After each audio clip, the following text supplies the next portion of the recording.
wanted to ask you about the first meeting with client with disability. Where do you meet? Is it like different? Because I'm an escort, so I go to the location of my clients. So most of the times it's at their home, and also for the first appointment, I don't have an intake or anything. They email me and I feel and check out if it's a click, and then for the first appointment, I just go to their home or hotel room and meet each other there. Yeah, but I know from the organizations, they do have intakes, and then they will. I think it's online or at the place, also at the home of the client, and then they will ask questions and make a documentation about the person. The organizations, the official ones, do take intakes. So the first appointment is like an interview about someone's needs and someone's disability and what they should look at, and then they build a file about this person, which is more of a care way of doing things. Yeah, I think. Yeah. With you, it's more natural. You don't need a big file of, right? It's just like a natural conversation. Yeah. Getting to know each other. Is it people with disabilities? Is it usually one? Probably depends, but it's like few meetings, or usually it's one, and that's all. Well, I mostly have more meetings because I like to build a deeper connection with someone. And so the persons who contact me also are looking for more intimate relationships than just having sex. But as you said, it depends on the person. Sometimes people just want to experience a one-time thing and they'll never see you again. How are sexual assistants and sex workers viewed by society in the Netherlands? Yeah. Well, I think there's a difference between those two. And that's why I'm so firmly on calling myself a sex worker. Because I think still there is stigma, there's judgment. But when you say you are a sexual assistant, people most of the times will think that it's a noble profession, you're doing something good. But when you say you're a sex worker, and then people have other ideas about what you're doing, and it's not that great anymore, and you should take better care of yourself. And I think, well, there's like a societal idea about what those things are, and that's why I want to say those are the same. People with disability are not more pathetic than other people, or they are not pathetic at all, like, because that's the idea what lays behind it. But yeah, there are judgmental ideas about it, but also when I look in my experience, I've been a sex worker now for 10 years, and everybody knows about it, and I do have friends who don't really understand it, but there's nobody who judges me and pushed me away or something. So it's more like the government who has certain ideas, or the Christian politics. Like those are the real. I don't know how to finish that sentence, but those are the most judgmental about the work. Yeah. Yeah. And it's good you said that. At first I was kind of scared that, okay, we are going to do the interview about the sexual assistants and you're a sex worker, and I was like, I didn't know what's the difference between, but you say there's you can be a sex worker, your work contains kind of sexual assistance, right? Yeah.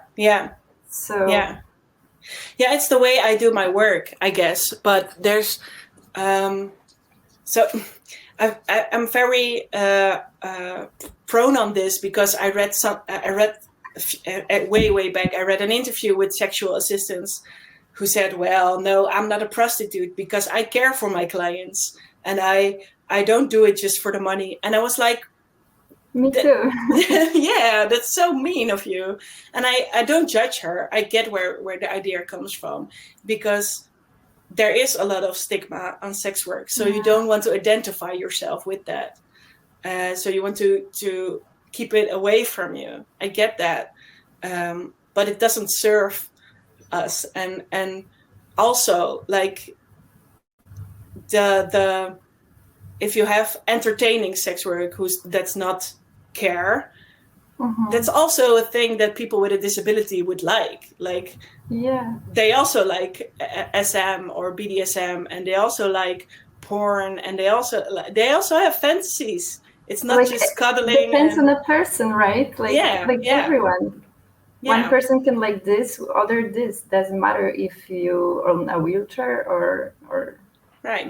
Yeah. Is it usually women that do the sexual assistance or working with people with disabilities, or are they men also? There are men. There are men. Yeah, and there are gay men, and there are bisexual men. There are heterosexual men, just like in the woman. But I think the most of them are a woman. It's more logical, I think, for a woman to start in sex work general. But yeah, there are different kind of sexes who do the work. So it's a majority, but not only. Yeah. And I wanted to ask you, what would you suggest, recommend for people with disabilities in Poland that want to explore their sexuality but don't have any access to sex workers? Right. Well, it so depends on what your disability is, what I could actually recommend.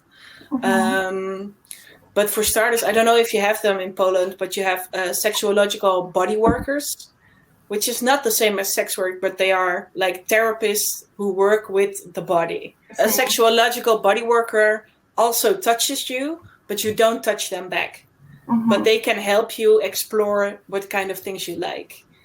Also, you could go, if it's like just physicality, like physical touch that you need, maybe you can go to a masseur, a massage therapist, just to feel the skin-on-skin contact. It doesn't have to always be sexual to satisfy this need.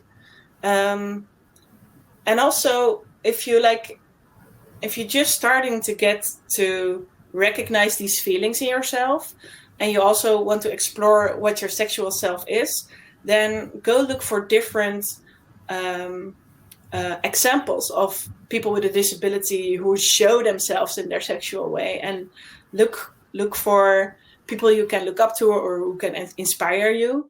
There's There's more and more people who are on Instagram or have a podcast. I've got this great book, but I don't know the title now, but I can email it to you later, Sonia, and maybe you can give it. Because it's a collection of stories of people with a disability who explore their sexuality, and also exploring some disabilities have constant pain with them, and they also explore how can you make this pain something pleasurable and integrated, instead of ignoring it and putting it away, and just fully embody your body and your sexual self. So that's a thing. And if you are able to touch yourself or move in a certain way, just go explore. That's something I recommend to everybody. And maybe you can find some assistants if you do have assistants or friends who you can trust, and slowly feel if they're open for a conversation about it. And I know that's scary, but if you hide it and you keep it for yourself, that's just lonely. And maybe you don't have to be lonely, so try it. What is the biggest challenge at your work? Right. We talked about this already. It's the stigmas you have. So although that I work legally, it's still difficult for me to open a bank account or get a mortgage on my house, or those kind of stuff are still difficult because there's a stigma on the job, and people think it's criminal and all those kinds of things, and don't want to be in contact with it. And also I think, because if I want to do it, I don't want to, but if I would want to start a different job or a different career, it could be difficult depending on what I want to do. But yeah. I truly believe that it's gonna change, with everyone. And I'm waiting for a podcast in English so we can educate more, because it's so nice to listen to you. Thank you. Yeah, I'm thinking about transcribing it, but then it would be a blog, because doing all the podcasts in English. But there are, if I can look up American podcast about escorting, that's a different way than I do it, probably. Sexuality of people with disability in Poland is completely taboo subject. So how is it in the Netherlands? Yeah, so there are some organizations and people who are stepping up and showing themselves. I also have a client of mine, Eric, who is doing a project of collecting Dutch stories about people with a disability and their sexual exploring. So there are different projects going on, and still there is this idea, when you go to care organizations, they still are not educated about how to talk about sex, or see those people as whole peoples and not as sorry, I don't know how to say it, but there's no, when you do the education for nurse or something, I don't know really the job titles in English, but as an assistant to someone with a disability, there's no course for sexuality. So you can't really blame them that they don't know how to talk about it, or they don't know how to address it, or see people with a disability as sexual people. So yeah, there is some change, but there's still a lot to do. Yeah, and I feel for people with disability, people focuses on improving their physical life, rehabilitation and all the stuff around that they forget kind of that they grow up and went through right, what I mean. Yeah, it's totally true. Why is it important to fight for legal and legal sex work in the country? Why is it important? How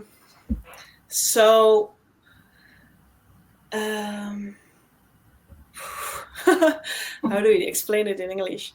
I think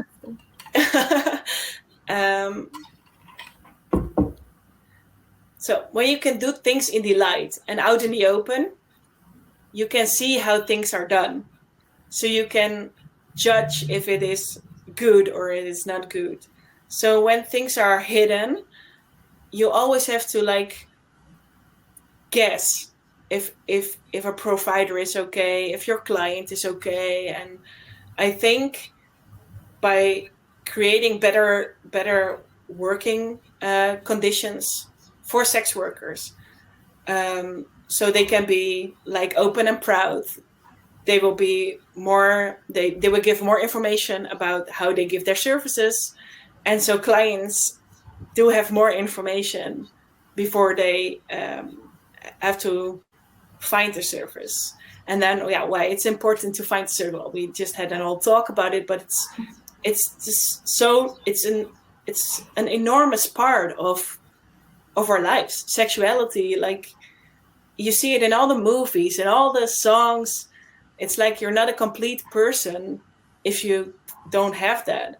For most of the people, because you do have asexual people, of course, but for most of the people, it's a lack of life if you don't have the room to explore your sexuality. So that's why.